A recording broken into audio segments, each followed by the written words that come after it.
విద్యార్థుల మీద లాఠీలు ఇరుగుతున్నాయి, తలలు పగులుతున్నాయి. ఆజాద్ ఏమంటాడు? నీట్ పేపర్ లీక్ అయింది, ఎట్లా లీక్ అయింది, ఎందుకు లీక్ అయిందని చెప్పేసి ఆ శాఖ మంత్రి ధర్మేంద్ర ప్రధాన్ అడిగితే ఆయన సమాధానం చెప్పాడు. మా విద్యార్థులు చనిపోయారు, ఏంది మా భవిష్యత్తు అని తల్లిదండ్రులు అడిగితే సమాధానం చెప్పారు. ఇట్లాంటి సందర్భంలో శాంతియుతంగా విద్యార్థులంతా కూడా పార్లమెంటు జనతా మంతర్ దగ్గర శాంతియుత నిరసన చేసిన వాళ్ళు. శాంతియుత నిరసన చేస్తే ప్రైవేట్ వ్యక్తులు లాఠీలు పట్టుకొని మహిళా విద్యార్థులను విపరీతంగా కొట్టారు. ఎముకలు ఇరిగినాయి, తలలు పలిగినాయి, రక్తం కారింది. వాళ్ళు ఇలా రామ్ మనోహర్ లోహియా హాస్పిటల్లో క్షతగాత్రులు అయినారు. ఎవరు బాధ్యులు ఈ ఘటనకు? మేమంతా కూడా బేటీ బచావో బేటీ పడావో అన్నాడు మోడీ. మరి ఇలా మహిళలు ఎందుకు బట్టలు పట్టి చింపుతా ఉన్నారు? ప్రియాంక గాంధీని పురుష పోలీసులు నెట్టేస్తున్నారు. ఇదేనా ఈ దేశంలో సంస్కృతి, సాంప్రదాయం? ఇదేనా ప్రజాస్వామ్యం అనేటువంటి విషయాన్ని మేము ప్రశ్నిస్తా ఉన్నాం. ఈ ఘటనలకు కారణమైనటువంటి ధర్మేంద్ర ప్రధాన్, మోడీ రాజీనామా చేయాలి. ఇప్పటికే ఈ దేశంలో విద్యా వ్యవస్థ మొత్తం నాశనం చేసిండు. ఎన్ఈపీ 2020 తీసుకొచ్చి, ఎన్ఈపీ 2020 అనేది ఎస్సీ ఎస్టీ బీసీలకు విద్యను దక్కకుండా చేసే ఒక పాలసీ. ఈ పాలసీ వద్దని చెప్పేసి మేము అనేక సంవత్సరాలుగా పోరాటం చేస్తున్నాం. 2020 నుంచి కూడా మేము పోరాటం చేస్తూ ఉన్నాం. ఆ తర్వాత కోచింగ్ మాఫియా, ర్యాంకుల వేటలో భాగంగా లక్షల రూపాయలు ధర పోసి విద్యార్థుల మెంటల్ హెల్త్ ఖరాబ్ చేసి ఈ కోచింగ్ సెంటర్లు కూడా మాఫియా మొత్తం కూడా బంద్ చేయాలి. లేకపోతే అది కూడా ఒత్తిడి పడి వీళ్ళు ఆత్మహత్యలు చేసుకుంటా ఉన్నారు. ఇలాంటి దుర్మార్గపు విధానాలను మొత్తం కూడా దూరం చేయాలి. లేదంటే ఈ బీజేపీ వల్ల ఇవన్నీ జరుగుతున్నాయి కాబట్టి బీజేపీని లేకుండా చేయాలి. బీజేపీని లేకుండా చేయాలంటే బీజేపీని ప్రశ్నించే వాళ్ళని యాంటీ నేషనల్స్ అంటున్నారు. ఇప్పుడు బీజేపీని ప్రశ్నించే వాళ్ళని యాంటీ నేషనల్ అంటే ఆదివాసులు మాకు ఇల్లు ఎందుకు లేదంటే వాళ్ళు యాంటీ నేషనల్స్ అవుతారు.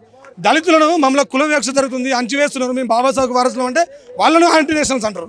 విద్యార్థులు మాట్లాడితే విద్యార్థులు యాంటీ నేషనల్ అంటారు. మరి ఎవరు దేశభక్తులు? నిజమైన దేశభక్తులు ఎవరంటే నిన్న జంతర్ మంతర్ దగ్గర న్యాయం కోసం పోరాడిన వాళ్ళు.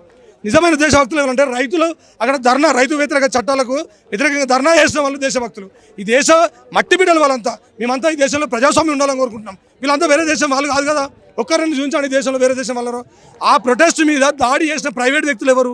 వాళ్ళకి బ్యాడ్జీలు లేవు, లాఠీలు పట్టుకునే వాళ్ళు ఎవరు, పెల్లెట్లు వేల్సిన వాళ్ళు ఎవరు? వాళ్ళు ఎవరో మొదట బహిరంగ రిపోర్ట్ బయటికి రావాల్సిన అవసరం ఉంది. ఆ రిపోర్ట్ మేము తీసుకొస్తాం. ఒకవేళ ఇదే విధానాలను కొనసాగించి రాజీనామా చేయకుండా హింస ప్రయోగిస్తే బీజేపీ ఆఫీస్ ముట్టడిస్తామని చెప్పేసి ఈ సందర్భంగా తెలియజేస్తా ఉన్నాం. ప్రలోభాలకు గురవుతున్నారు విద్యార్థులను మోడీ నిన్న స్టేట్మెంట్ ఇవ్వడం జరిగింది. విద్యార్థులు ప్రలోభాలకు గురైతే అంతకుముందు సిబిఐ నీట్ లీక్ అయిందని చెప్పింది. మొన్న నీట్ లీక్ అయిన విషయం తెలుసు, మళ్ళీ రీకండక్ట్ చేసిండు. ఎన్టీఏ నెట్ ఎగ్జామ్ లీక్ అయిన విషయం తెలుసు. దేశం మొత్తం లీకులు జరుగుతున్నప్పుడు ఎవరు ప్రలోభాలకు గురవుతున్నారు? మోడీ మౌనం వహించడం కాదు, మోడీ రాజీనామా చేయాల్సిన అవసరం ఉంది. ధర్మేంద్ర ప్రధాన్ మౌనం వహించాల్సిన అవసరం లేదు, ధర్మేంద్ర ప్రధాన్ రాజీనామా చేయాల్సిన అవసరం ఉంది. ఈ దేశంలో వందల కోట్ల రూపాయలు సంపాదించుకోవడానికి రాజకీయ నాయకులు అవినీతికి అయ్యి కోచింగ్ సెంటర్ల మాఫియా వల్ల ఇది జరుగుతుంది. ఇది ఓపెన్ స్టేట్మెంట్ మీడియాలో వచ్చింది. విద్యార్థులు ధర్నా చేసి 20 మంది విద్యార్థులు చనిపోయారు. ఇక ప్రలోభాలు ఎక్కడున్నాయి? మోడీ ప్రలోభాలు అన్నాడు, మా పోలీసు బలగాలతో మేము అంచేస్తామని ప్రలోభాలు అన్నాడు. ఎంత అంచివేస్తే అంత తిరిగి లేస్తుంది ఉద్యమం అని చెప్పేసి ఈ సందర్భంగా హెచ్చరిక జారీ చేస్తా ఉన్నాను. చాలా మంది చనిపోవడం జరిగింది. వాళ్ళందరి చనిపోవడానికి బాధ్యత నిజంగా రజానం చేస్తాడా ధర్మేంద్ర ప్రధాన్?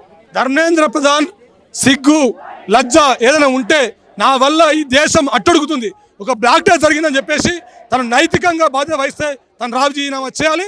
చేయకపోతే చేసేదాకా మేము వదిలిపెట్టామని చెప్పేసి తెలియజేస్తా ఉన్నాం. ఎందుకు ఇంతమందిని గ్యాదర్ చేశారు? ఈ కారణం ఏంటి? భారతదేశము నరేంద్ర మోడీ, అమిత్ షా వల్ల భరతమాత దుఃఖిస్తుంది. ఆ భరతమాత బిడ్డలుగా మేము మా దేశాన్ని కాపాడుకోవడం కోసం ఒక దగ్గర కూర్చొని మాట్లాడుకుంటున్నాం. మేము మా దేశాన్ని కాపాడుకోవడానికి బయలుదేరినాం. మేము ఈ దేశాన్ని కాపాడుకోవాలి, అది మా బాధ్యత. నీట్ పేపర్ లీక్ అయింది, ఎంతో మంది చనిపోయారు. మీరందరూ ధర్మేంద్ర ప్రధాన్ రాజీనామా చేయాలంటున్నారు. ప్రభుత్వం అయితే లొంగట్లేదు, తలగట్లేదు. ఏమంటారు? ఇప్పుడు ధర్మేంద్ర ప్రధాన్ రాజీనామా చేయాల్సిన అవసరం లేదు, ఇక నరేంద్ర మోడీ రాజీనామా చేయాలి. నరేంద్ర మోడీ ఈ దేశాన్ని మొత్తం ధ్వంసం చేసిండు. రైతులు మాట్లాడితే రైతుల మీద దాడి చేసిండు.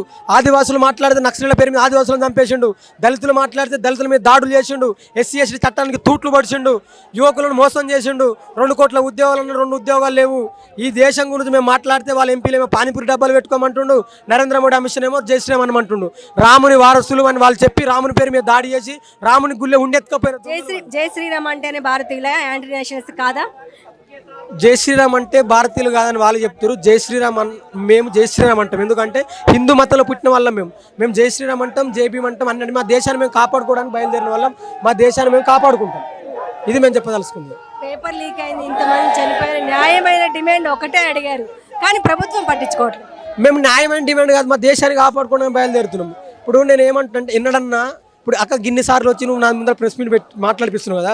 ఒక్కసారి మోడీ అని నన్ను బయటకు వచ్చి ఒక ప్రెస్ మీట్ పెట్టిండా? మరి మోడీ ఎవరి గురించి మాట్లాడతాడు? మోడీ ఎవరికి జీతగాడు? అమెరికా అధ్యక్షుడు ట్రంప్ గారికి జీతగాడు, మోడీ అదాని అంబానీలకు జీతగాడు. ఈ ప్రజల గురించి మాట్లాడిన దాఖలా మోడీలో. మరి మా గురించి మాట్లాడినాడు వాడు ఉంటే ఎంత ఊడితే ఎంత? కాబట్టి మోడీ గురించి విడగొట్టడానికి మేము బయలుదేరినాం. అది మేము చెప్పదలుచుకున్నాం. ఓయి శ్రీకాంత్ ఎన్నో మీటింగ్లు పెట్టాడు, ఎంత చైతన్యం ఉంది. ఇలాంటి విద్యార్థుల చైతన్యాన్ని ఎలా చూస్తావు? ఇది విద్యార్థుల చైతన్యము, ఇది మా చైతన్యం మాది.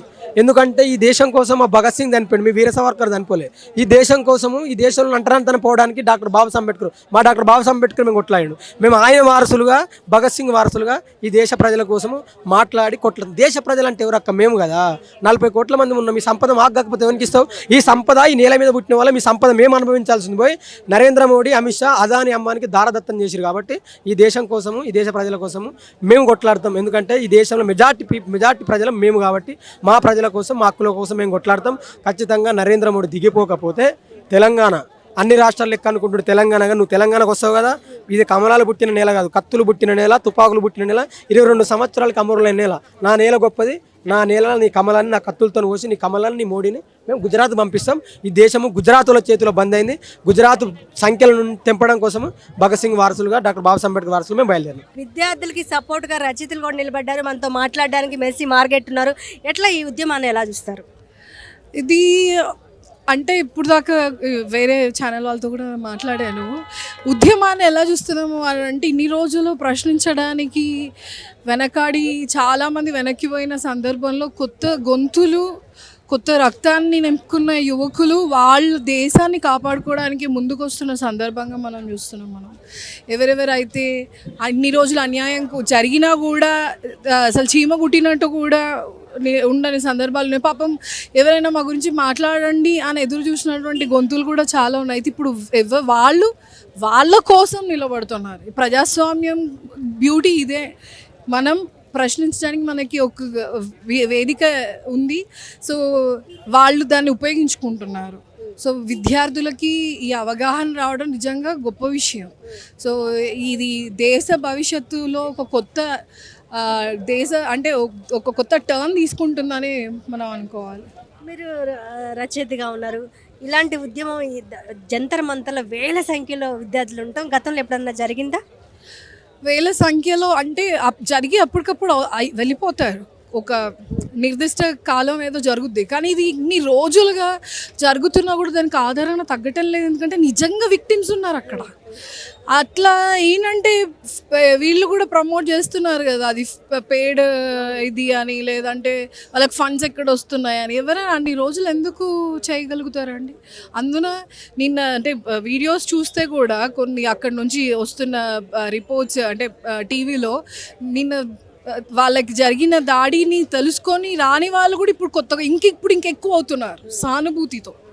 అంటే ఎవరికైతే నిజంగా హృదయం ఉన్న వాళ్ళు ఉంటారో ఖచ్చితంగా స్పందిస్తారు. పిల్లలకి జరిగిన అన్యాయాల పట్ల ఖచ్చితంగా స్పందించి నిలబడతారు. వాళ్ళు మన పిల్లలండి. మన ఇంట్లో సొంత పిల్లలకి అట్లా అయితే మనం ఊరుకుంటామా? అంత ప్రశాంతంగా రిలాక్స్గా ఉంటామా? ఇప్పుడు అక్కడ పిల్లలకి అంత అంటే ఒకసారి క్వాలిఫై అయ్యి మళ్ళీ ఎగ్జామ్ అంటే మళ్ళీ అంటే ఎంత బాధగా ఉంటుంది. ఆ చనిపోయిన విద్యార్థుల తల్లిదండ్రుల మానసిక స్థితి ఎలా ఉంటుందో, కుటుంబాల మానసిక స్థితి, అవన్నీ కూడా బాధ్యత ఎవరు వహించాలి? వీళ్ళు అడుగుతున్నది బాధ్యత వహించమనే కదా. బాధ్యత తీసుకోండి అంటున్నారు. నైతికత ఉన్న ఎవరైనా సరే నైతిక బాధ్యత వహించాల్సిందే. సో ఇది ప్రజాస్వామ్య దేశం. ప్రజాస్వామ్య దేశంలో ప్రజలకి అడిగే హక్కు ఉంది. ప్రశ్నిస్తున్నారు వాళ్ళు, సమాధానం చెప్పండి, మొహం దాచుకొని వెళ్ళకండి. కాబట్టి విద్యార్థుల పక్కన మౌనంగా నిల్చున్నా కూడా అది వాళ్ళకి సపోర్ట్ చేయటమే. అందుకే మేము కూడా కవులము, రచయితలము వాళ్ళకి సపోర్ట్ చేయడానికనే వచ్చాం.